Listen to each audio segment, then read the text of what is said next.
Sejarah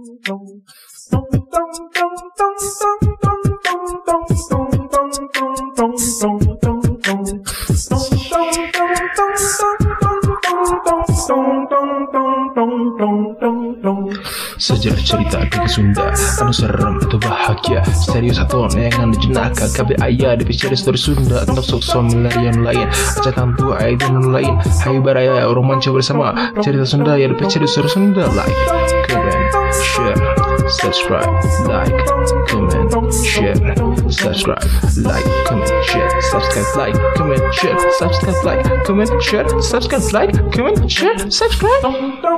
Tong hit up, runtuh notifikasi.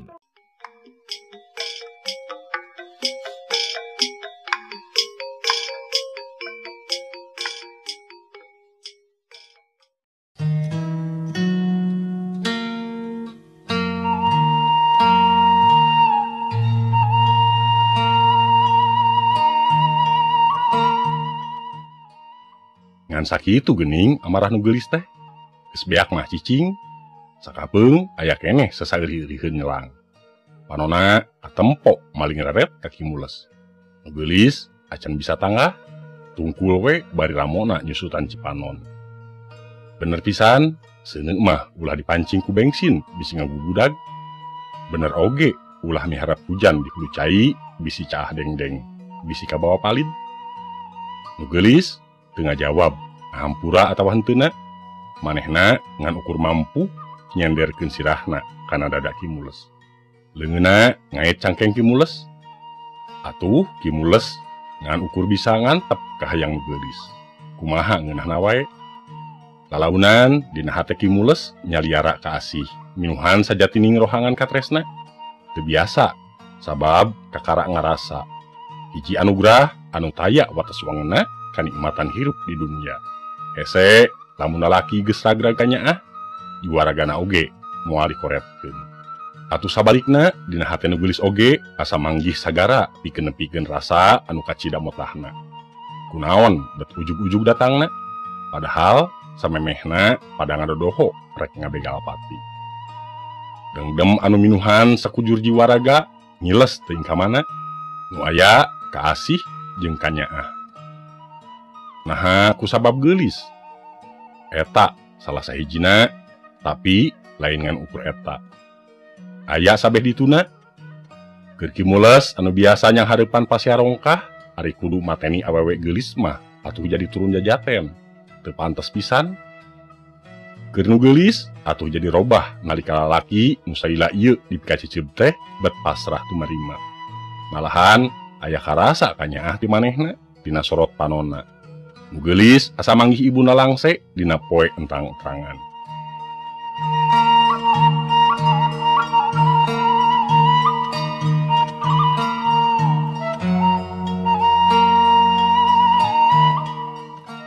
Duanana ngorejat barang Ki Imor nepungan deui. Ki Mules ngised oge nu geulis rada ngajauhan. Minangkana mah meureun era. Ki Imor nganyahokeun tur ngamaklum.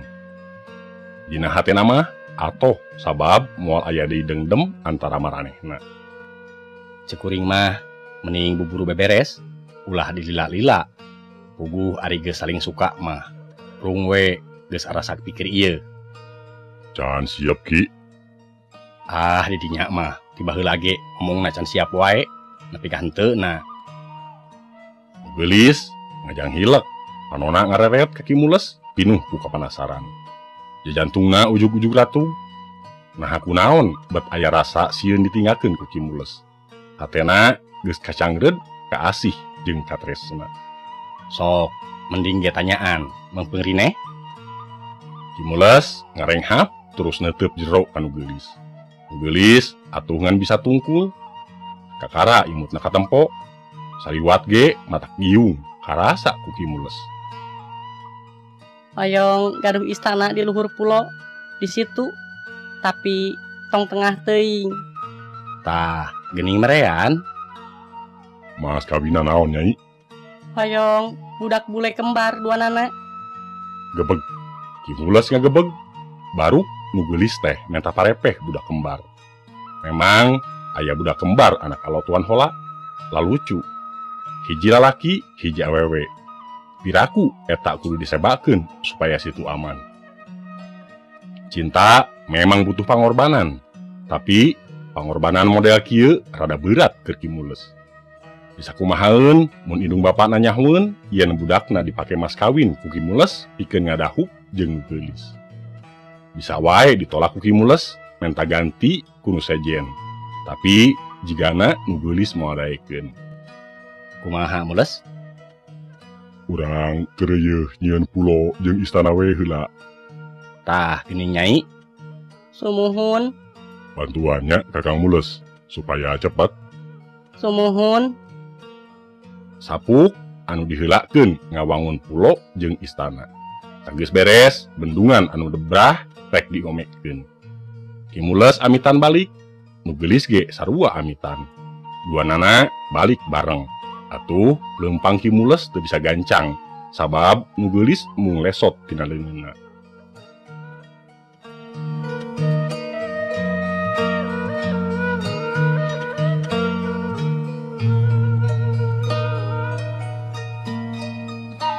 Beres isa, Ki Mules ngumpulkeun dedemit, manehna meredih supaya sapeuting bisa mereskeun ngomean bendungan anu debrah, nyieun pulo jeung nyieun istana keur nu geulis.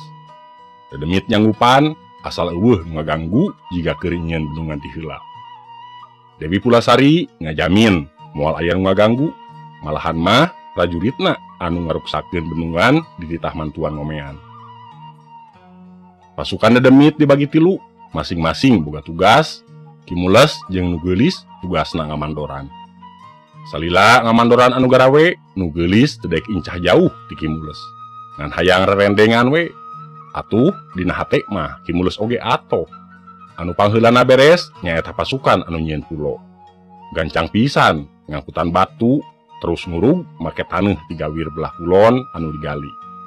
Satuluyna ngabantuan nyieun istana anu tohaga. Agreng pisan. Eta istana nyahareupna ka belah wetan. Nempo pagawean anak buah Ki Mules nu geulis ngarasa reueus, geuning boga calon salaki teh mimboga wiwaha anu sakitu gedena. Mampu meruhkeun dedemit sakitu lobana. Kabeh taluk ka Ki Mules.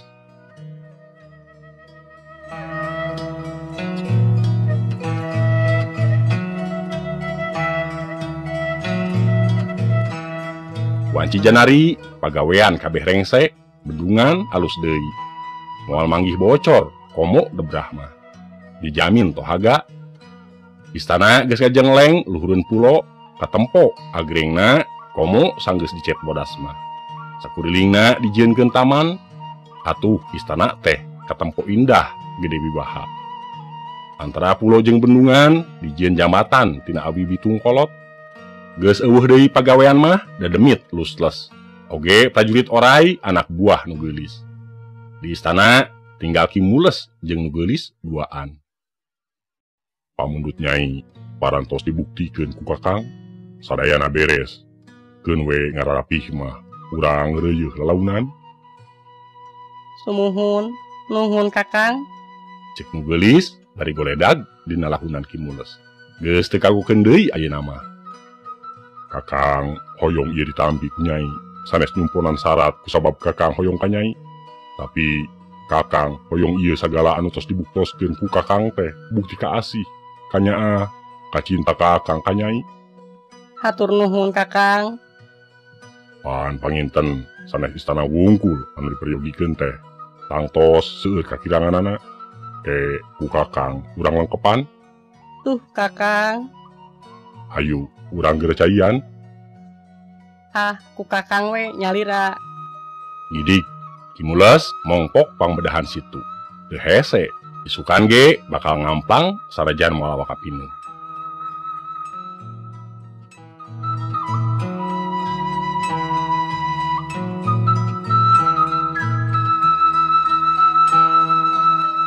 Beres nyocokan pangbedahan, Ki Mules balik deui ka istana, kasampak nu geulis geus ganti baju. Ku sutra anu ipis pisan, sareretan katempo awak nu geulis donto jadi gogoda. Ki Mules tungkul teu wani nempo. Can waktuna cek gerentos hatena. Nyai, kadieu heula geura caket Kakang. Kakang hoyong nyarios. Mangga Kakang. Bari goledag deui dina lahunan Ki Mules. Nyai percanten, Kakang nyaahkan Nyai. Percanten Kakang. Kunaon kitu? Nu geulis ngorejat. Kakang hoyong terang ka nyaah Nyai ka Kakang. Mangga Kakang. Nu geulis siap-siap muka bajuna. Buburu dihulag ku Ki Mules, salah paham jigana. Maksud Ki Mules lain eta. Sanes eta geulis. Naon atuh Kakang? Kakang hoyong mas kawin teu abot teuing. Nu geulis kahuleng teu nyangka pamentakna bet kitu. Nyelap saeutik kasangsi kanu jadi calon salakina. Tapi disingraikeun dalangse dina hatena teh. Ku gede kacinta ka Ki Mules. Nu geulis percaya yen Ki Mules nyaaheun ka manehna. Sabab lamun rek niat goreng mah bisa wae mateni manehna. Da soal gampang keur Ki Mules mah. Kakang, hoyong kumaha atuh? Hoyong ngadamel perjanjian, Perjanjian nu sapertos kumaha Kakang? mas kawin dua budak kembar teh ulah disyaratkeun ka Kakang. Ieu situ kanggo Nyai, istana kanggo Nyai, janten ieu teh wilayah kakawasaan Nyai.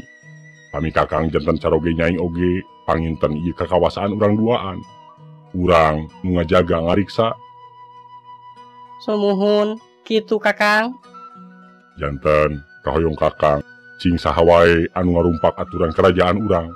Komo bari ngahinakeun mah, mangga urusan Nyai bade dikumahakeun oge. Geus kedal bang baluh dina hatena, lir ibarat cai caah umur sagara. Ki Mules boga beban lamun kudu nyieun parepeh ku anak alona tuan hola. Sanajan moal nyahueun oge, Ki Mules ngarasa salah. Pasti ngancing dina hatena saumur-umur. Tuan jeung nyonya teh sakitu bageurna. Lamun anak alona anu lalucu eta dijieun parepeh keur kabagiaan maranehna, Ki Mules teu tegaeun. Asa anu asih dipulang sengit. Ki Mules nunggu jawaban ti nu geulis. Lamun jawabanana patukang tonggong jeung hatena, Ki Mules arek nyokot sikep anu tegas. Ki Mules moal asa-asa. Geus siap lamun sagala rupana hancur deui oge. Ki Mules netep seukeut ka nu geulis teu kiceup-kiceup. Nu geulis ngahuleng sajongjongan. Terus imut bari ngagelenyu. Ki Mules bungah ngadenge jawaban nu geulis sabab teu kudu nyerahkeun si kembar jadi parepeh. Ngan perjanjian sing saha bae anu ngarumpak larangan ulah nepi ka kaduhung mun teu bisa balik deui. Ieu tumrap ka saha wae.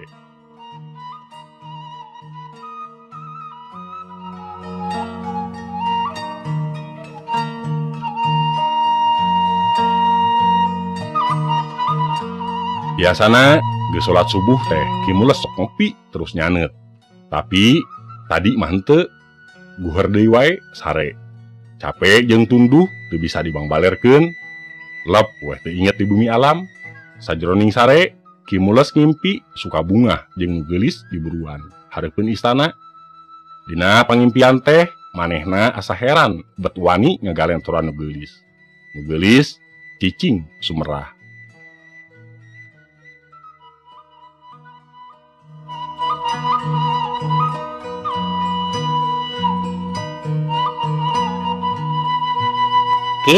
Ki, di tah kagedong ku tuan, penting cenah. Sora si Sakim ngagorowok. Korejat, Ki Mules hudang, buru-buru manehna ngararapih iket tuluy baju. Gening geus beurang. Duh, aya wae kugoda keur suga bungah teh, cek keur teu satena. Heueuh, gedeung. Gidig, Ki Mules indit ka gedong Patamon, teu lila nepi. Kasampak di tengah imah, geus loba dulur-dulurna tuan hola ngariung. Gebeg, hatena ngagebeg nempo budak kembar nu lalendean ka indungna. Lalucu budak teh, lalaki hiji, awewe hiji, kembar sapasang. He Mules, kamari sore maneh di teangan. Loba saya mah anu mental pangrurugi ku sabab situ bedah. Atuh ku si kasir dibere saeutik sewang supaya repeh. Teu pira geuning bangsa maneh mah. Ku receh oge cicing. Beda pisan jeung maneh Mules. Sumuhun juragan. Ari tadi si Ahi lapor eta geuning situ geus pinuh deui. Sumuhun juragan. Eta gawe maneh alus mules. Eueuh jelema sejen nu gawe jiga maneh. Eta gawe maneh jempol. Sumuhun juragan. Eta cenah barudak hayang lalayaran mules. Saya nama teu dinten ayeuna juragan. Kitu. Naon sababna mules? Sumuhun kuring teh acan beberes tuan. Biasana tuan jeung Nyonya Yuli mah ngawarok kaki mules lamun dihulag teh. Tapi bapak si kembar mah beda geuning. Mules, ulah nyieun loba alesan. Sanajan eta situ menang maneh, tapi lain nu maneh. Cek Tuan Hendrik kaki mules. Hate ki mules nyentug. Hei, asa aya anu nyaliara kasakujur awakna. Ki mules nyoba sabar. Sumuhun juragan, teu pisan-pisan. Pokona siapkeun rakit, eke hayang lalayaran jeung nyonya. Oge barudak. Kami tiasa ulah ayeuna juragan. Eueuh di waktu, maneh ulang halang-halang. Kudu inget, maneh di dieu saukur jongos. Sumuhun juragan. Tah, gitu, alus. Beda jeung Tuan Hola, alona mah kereng sikepna. Teu bisa dicaram, Ki Mules teu bisa walakaya. Padahal po ieu mah kaasup perjanjian jeung Dewi Pulasari. Situ can meunang dipake. Atuh kaduana ieu poe Jumaah, poe sakral, poe hade keur sarerea. Sarkim, maneh jeung si Ahi we ka itu. Sumuhun Ki. Maneh teu bisa mules. Teu tiasa nyonya. Pan sok nyuhunkeun widi ka tuan. Jumaah mah hoyong pere. Heg wae atuh ari kitu mah mules. Lah, maneh mah loba alesan. Cek Tuan Hendrik. Tuan Hola ngidinan, tapi Tuan Hendrik jiga ambek ka Ki Mules. Eueuh gunana lamun dijelaskeun oge. Manu sabda gong mah hese diomongan moal narima alesan. Sok ngarasa aing bener sorangan. Saboro teuing kumaha karep manehna we. Ngan eta we paur aya kajadian anu teu diharepkeun. Mules, maneh mah ngilu jeung Ike. Keun si Sarkim jeung si Ahi nu ka situ mah urang nempo kebon blok Kolorama. Sumuhun juragan. Biasana oge Ki Mules mah tara diajakan ngontrol kebon. Sok dititah ngajagaan Nyonya Yuli. Ki Mules ngarti yen Tuan Hola ge sabenerna mah teresepeun kana tingkah polah alona. Ki Mules nganggap Tuan Hola bijaksana pisan dina soal ieu. Ki Mules asa dihargaan jeung dibelaan. Saterusna bubar. Sarombongan indit ngontrol kebon, sarombongan deui indit ka situ. Memeh indit Ki Mules nyamperkeun Nyonya Yuli. Ngaharewos ngomat-ngomat yen Nyonya Yuli mah ulah milu lalayaran. Nyonya Yuli ungeuk, Ki Mules asa ngemplong hatena.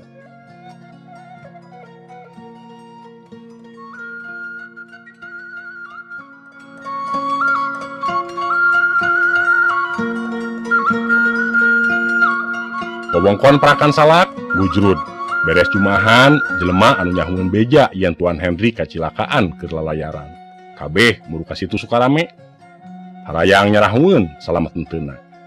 Teu budak teu kolot, ngabring. Di kajauhan, bendungan katempo, jiga keur digembrong ku sireum. Tuan Hola rikat naik kuda. Manehna nyusul ka situ, utamana hayang ngayakinkeun kasalametan pamajikanana. Teu lila manehna geus nepi ka situ. Kasampak Nyonya Yuli kerawah riwih di pulau. Barang salakina nyamperkeun, gabrug teh Nyonya Yuli ngagabrug. Nyonya Yuli ngaguk-guk dina dada Tuan Hola.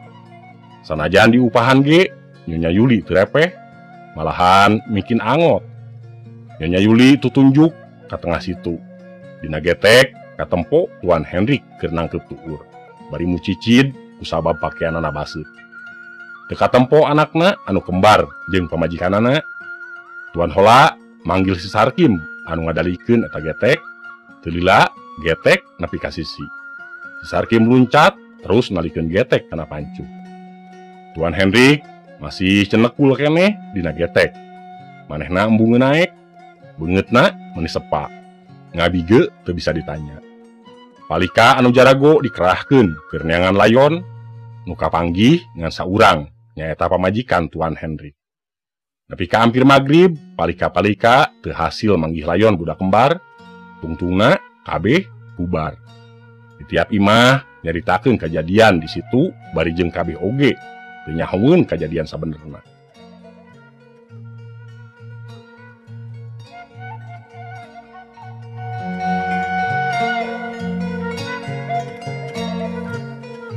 Beres Isa, Kimulas ngagidik ka situ nyorangan.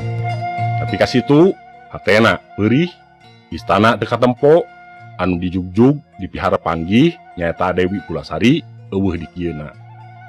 Bungah pisan jigana lamun heug nu geulis ngabagiakeun manehna datang. Boleh teu jebul-jebul. Lila manehna ngahuleng neuteup ka tengah situ anu caina ombak-ombakan. Jiga hate anu keur guligah, hate Kimulas Norweco. Nyai kadeudeuk Kakang. Kunaon ngan sakedeung Kakang dibere ka bunga? Ayeuna Nyai di mana? Yap, ka dieu geulis. Ka dieu. Kakang moal bendu ka Nyai. Kakang kuninga kana hate Nyai. Yap, ka dieu. Gerakan alahunang Kakang deui. Kamari pan Nyai janji arek silih pikanya jeung Kakang. Urang arek ngalakonan hirup babarengan, pinuh ku kasih, pinuh ku kadeudeuk, pinuh ku cinta. Hayu urang wujudkeun geulis. Pancenah Nyai alim hirup sosoranganan, hoyong aya batur geusan pakumaha. Kakang tos ngeman ka Nyai. Sabab Kakang oge butuh batur, butuh panglumpatan. Lamun aya kasedih, pan aya Nyai. Lamun aya kabunga, pan aya Nyai. Urang sapapait sama manis duaan. Ya, ka dieu geulis. Bageur kanyaah Kakang. Hayu ka dieu. Tengah peuting, cai kuligah, ombakna ampul-ampulan. Tengah nyiriwik katempo dua lauk emas beureum segede orok. Di tukangna nuturkeun orai hideung. Kimulas ngajleng tuluy sila dina sisi pulo. Madaguan kalayan sabar. Moal salah rek nepungan manehna. Bener we, lauk emas jeung orai hideung mungkin deukeut, tungtungna bisa kacabak ku leungeun Kimulas. Tuluy aya sora kadenge. Kakang, hapunten Nyai. Nyai teu tiasa nepangan Kakang sapertos kamari. Oge kapayuna. Kumargi Nyai tos nyababkeun tiwasna indung budak ieu. Nyai dihukum samantawis teu tiasa ngawujud janten istri nu geulis. Dugi ka hukuman rengse. Nyai katingali ku Kakang sapertos kieu. Nyai sedih Kakang. Hapunten, istana dialihkeun ku Nyai. Pan kanggo ieu barudak. Duh Nyai, Kakang nyaah ka Nyai. Nyai oge sami Kakang. Salaresna Nyai tos kaiket ku janji. Kaiket ku dua budak ieu. Nyai mah nganggap Kakang tos salaki Nyai. Hampura Nyai Kakang, hampura. Katempo tina panon orai hideung ngalemereh cai panon. Nu kadenge ngan sora inghak-inghakan, sakapeung kadenge ngajerit. Gegeroan ka Kimulas. Lila Kimulas di dinya teh nepi ka subuh. Teu karasa Cipanon merebei. Cipanon munggaran disaprak keclak panungtung keur harita indungna maot.